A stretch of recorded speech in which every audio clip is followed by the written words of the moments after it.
அன்பே பிரதானம் அன்பே பிரதானம் சகோதர அன்பே பிரதானம் அன்பே பிரதானம் அன்பே பிரதானம் சகோதர அன்பே பிரதானம். கிறிஸ்துவுக்குள் பிரியமான என் அன்பு சகோதர சகோதரிகளே, எபிரேயர் 13:1 சொல்லுகிறது, லெட் பிரதர்லி லவ் கண்டினியூ என்று ஆங்கிலத்தில் எழுதப்பட்டிருக்கிறதை நாம் பார்க்கிறோம். சகோதர ஸ்நேகம் நிலைத்திருக்க கடவது என்று வேதத்தில் எழுதப்பட்டிருக்கிறத நம்ம பார்க்கிறோம். இன்றைக்கு நம்முடைய சகோதர ஸ்நேகம் எப்படி இருக்கிறது என்பதை நீங்கள் ஆராய்ந்து பாருங்கள். பிரதர்லி லவ் எப்படிப்பட்டதாக இருக்கிறது என்பதை பாருங்கள். குடும்பத்துக்குள்ளே ஆனாலும் சரி, சபையிலே இருந்தாலும் சரி, இன்னும் நாம் இருக்கிற பகுதிகளில் இருந்தாலும் சரி, அங்கே பார்க்கிறோம் நம்ம கூட இருக்கிற சகோதர சகோதரிகள் மேல் நமக்கு எப்படிப்பட்ட ஒரு அன்பு இருக்கிறது என்பதை நீங்கள் சிந்தித்து பாருங்கள். ஒரு சகோதரனோடு பேசி கொண்டிருந்தேன். அவர் சொன்னார், அவர் ஆரம்பத்திலே அவங்க எல்லாம் ஒன்றா ரட்சிக்கப்பட்டவங்க, ஞானஸ்தானம் பண்ணப்பட்டவங்க, அபிஷேகிக்கப்பட்டவங்க, ஒரே தெருவில் இருக்கிறாரு. ஆனால் என் நண்பனை பார்த்து 6 மாதம் ஆச்சு அப்படின்னாரு. அப்போ பார்த்தீங்களா, இந்த கடைசி காலத்தில் சகோதர ஸ்நேகம் விலகி போய்கொண்டே இருக்கிறத நம்ம பார்க்குறோம். மனிதர் தற்பிரியராயும் பணப்பிரியராயும் மாறிக்கொண்டிருக்கிறத நம்ம பார்க்குறோம். அங்கே பார்த்தீங்க அப்படின்னா, ஒன்றாய் கூட்டத்தின் கழிப்போடே நம்ம ஆலயத்துக்கு போயிட்டு வந்தோமேன்னு சொன்ன நாட்களெல்லாம் இன்றைக்கி நம்ம பார்க்க முடியலை. உண்மையான ஒரு சகோதர ஸ்நேகத்தை இன்றைக்கி பார்க்க முடியாத ஒரு சூழ்நிலை இருக்கிறது. உங்களுடைய காரியம் எப்படி இருக்கிறது? ஆண்டவருடைய வார்த்தை உங்களுக்கு தெரியும் இல்லையா?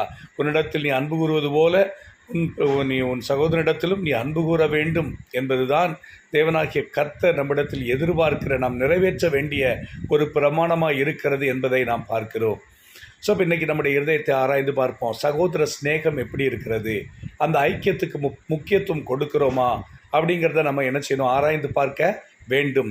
இல்லை என்றால் நம்மோடு கூட ஜெபிக்கிற நம்முடைய சகோதரனை, நம்ம கூட ஜெபிக்கிற நம்முடைய சகோதரியை நாம் தொலைத்து விட்டோமா என்று பார்க்க வேண்டும். நம்முடைய பகையின் நிமித்தம், நம்முடைய விரோதத்தின் நிமித்தம் அவர்கள் தொலைந்து போய்விட்டார்களா என்பதை நாம் பார்க்க வேண்டும். ஆண்டவராகிய கர்த்தர் கூட பார்த்தீங்க அப்படின்னா, வேத புஸ்தகத்தில் காயினை பார்த்து கேட்டார், உன் சகோதரனாகிய ஆபேல் எங்கே என்று சொல்லி கேட்கவில்லையா? இல்லையா? ஆண்டவர் கேட்டார் இல்லையா? உன் சகோதரன் எங்கே, ஆபேல் எங்கே என்று கேட்டார். அதே போல் இன்னைக்கு நம்மை பார்த்து ஆண்டவர் கேட்கிறார், உன் கூட ஜெபத்துக்கு வந்த அந்த பையன் எங்கே, உங்கூட ஜெபத்துக்கு வந்த அந்த பொண்ணு எங்கே என்று சொல்லி உன்னை நோக்கி கேட்கிறார். அவர்களுக்கு நீதானே உத்தரவாதி. ஏன் அவர்களை குறித்து நீ சிந்திப்பதில்லை? ஏன் அவர்களை அழைப்பதில்லை? அவர்கள் எங்கே இருக்கிறார்கள்? அவர்களை கான்டாக்ட் பண்ணியிருக்கிறியா? ஆண்டவரை நோக்கி நம்ம ஜெபம் பண்ணணும். இன்றைக்கி என்ன ஜெபம் பண்ணணும் அப்படின்னா, ஆண்டவரை இந்த சகோதர ஸ்நேகம் நிலைத்திருக்கணும். சகோதரர் ஒருமித்து வாசம் பண்ணுறது எத்தனை நன்மையும் எத்தனை இன்பமாக இருக்குதுன்னு சொல்லி 133ஆம் சங்கீதத்தில் நம்ம பார்க்குறோமே. அது ஆரோனுடைய சிரசின் மேல் ஊற்றப்பட்டவுடைய தாடிகளில் வழிகிறதும் அவருடைய அங்கிகளில் இறங்குகிற நல்ல தைலத்திற்கும் ஏர்மோன் மேலும் சியோன் பருவத்தின் மேல் இறங்கும் பனிக்கும் ஒப்பாயிருக்குதுன்னு சொல்லி பார்க்குறோம்.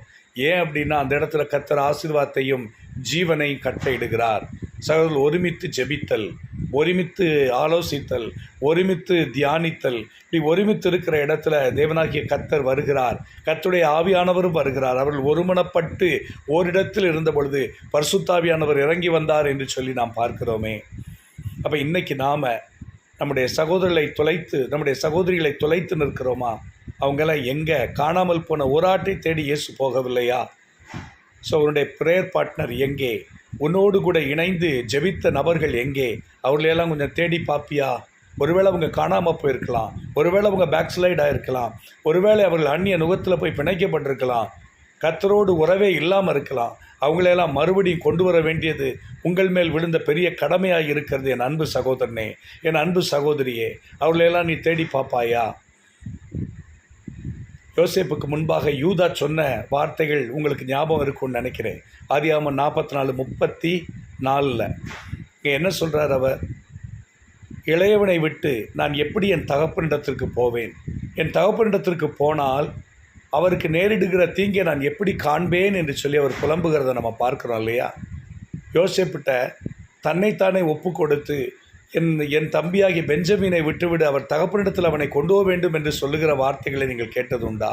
இன்றைக்கு நம்முடைய ஆராதனை கூடங்களிலே நம்ம கூட ஜெபம் பண்ண ஆட்கள் நம்ம கூட சேர்ந்து கர்த்தரை துதித்தவங்க, நம்ம கூட சேர்ந்து கர்த்தரை மகிமைப்படுத்தின ஆட்கள் இன்றைக்கு காணாமல் தொலைந்து போயிருக்கிறார்கள். அவர்களை தேடி மறுபடியும் தேவனிடத்திலே கொண்டு வர வேண்டியது நம்மேல் விழுந்த பங்காய் இருக்கிறது, நம்மேல் விழுந்த கடமையாக இருக்கிறது. பிரியமானவர்களே, உங்களுடைய வாழ்க்கையை ஆராய்ந்து பாருங்கள். சகோதர சிநேகத்தில் குறைந்து காணப்படுகிறீர்களோ? பகை உங்களுடைய இருதயத்தில் குடிகொண்டிருக்கிறதோ? தீமைகள் உங்களுடைய இருதயத்தில் குடிகொண்டிருக்கிறதோ? மற்றவர்களை குறித்து தீமையான காரியங்களே உங்கள் இருதயத்தினால் நிறைந்திருக்கிறதோ? உங்கள் கூட பயணித்த ஆவிக்கடுத்த ரீதியிலே உங்களோடு கூட பயணித்த மக்கள் மேல் கசப்பெண்ணம் கொண்டு வாழ்ந்து கொண்டிருக்கிறீர்களோ? மனுஷ கொலைபாதகனுக்கு நித்திய ஜீவன் இல்லை என்று சொல்லி வேதம் சொல்லுகிறதே. யாரோட எல்லாம் ஒப்புரவாக வேண்டுமோ அவர்களோட ஒப்புரவாகுங்க.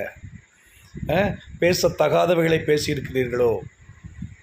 காரணமற்ற அநேக வேதனைகள் உங்கள் வாழ்க்கையில் கடந்து வந்திருக்கிறதோ? தீங்கையும் துன்பத்தையும் அனுபவித்து கொண்டிருக்கிறீர்களோ? தேவனோடு ஐக்கியப்பட்டிருக்கிற நீங்கள், தேவனிடத்தில் அன்பு செலுத்துகிறேன் என்று சொல்லுகிறவன் தன் சகோதரனிடத்திலும் அன்பு செலுத்த வேண்டுமே. அதைத்தானே தேவனாகிய கர்த்தர் பிரமாணமாய் கொடுத்தார்.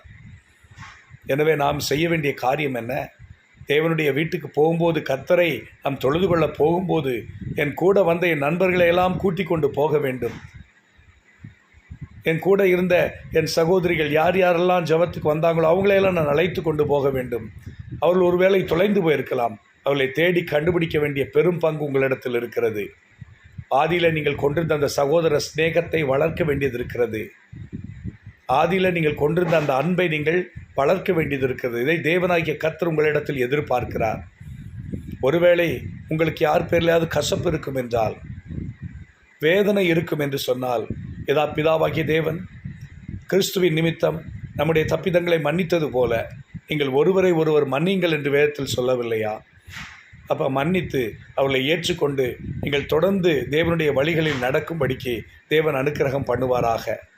அப்போ நீங்கள் செய்யுங்க, என்ன செய்யுங்க?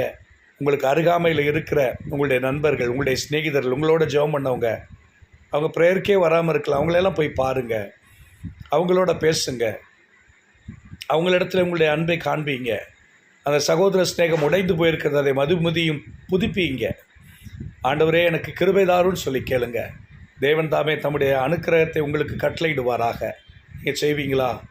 நீங்கள் கடந்து போங்க, தேடுங்க, எங்கே இருக்கிறாங்க உங்களுடைய நண்பர்கள், எங்கே உங்களுடைய சிநேகிதர்கள், எங்கே உங்களுடைய பேட்ச்மேட், எங்கே உங்களோட ஜெபம் பண்ணவங்க, எங்கே தேடுங்க. அவங்களுடைய உத்தரவாதம் உங்கள் மேலே இருக்குது. அவங்கள தேடி கூப்பிடுங்க, சேர்ந்து ஜெபம் பண்ணுங்க, சேர்ந்து அப்பம் பிட்டுங்க, சேர்ந்து என்ன செய்யுங்க? வேதத்தை தியானிங்க, கர்த்தருடைய நாமத்தை மகிமைப்படுத்துங்க. அப்படி செய்வீங்கன்னு சொல்லி நான் விசுவாசிக்கிறேன். ஜெபம் பண்ணலாமா?